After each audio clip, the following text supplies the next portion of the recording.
ஒரு அடர்ந்த காட்டில் கண்ணன் என்ற பெரிய யானை வாழ்ந்து வந்தது. அது மிகவும் வலிமையானது என்பதால் தன்னை மிக பெருமையாக நினைத்தது.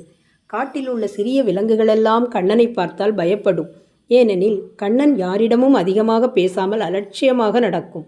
ஒரு நாள் கடும் வெயிலால் காடு முழுவதும் உலர்ந்து போனது. சிறிய தீப்பொறி கூட பெரிய தீயாக மாறும் நிலை வந்தது. அந்த நாளில் திடீரென காட்டில் தீப்பிடித்தது. மான், குரங்கு, பறவைகளெல்லாம் அலறி ஓடின. அப்போது ஒரு சிறிய முயல் ஓட முடியாமல் தீயில் சிக்கியது. அது யாராவது காப்பாற்றுங்கள் என்று கத்தியது. கண்ணன் அந்த சத்தத்தை கேட்டது. நான் பெரிய யானை, இது என் வேலை இல்லை என்று முதலில் நினைத்தது. ஆனால் முயலின் பயந்த கண்களை பார்த்ததும் கண்ணனின் மனம் உருகியது. கண்ணன் தன் துதிக்கையால் ஆற்றிலிருந்து தண்ணீர் கொண்டு வந்து தீயை மெதுவாக அணைத்தது. முயல் பாதுகாப்பாக வெளியே வந்தது. அனைத்து விலங்குகளும் கண்ணனை பாராட்டின. அப்போது கண்ணன் சொன்னது, வலிமை என்பது பிறரை பயமுறுத்த அல்ல, பாதுகாக்கத்தான் என்று கூறியது.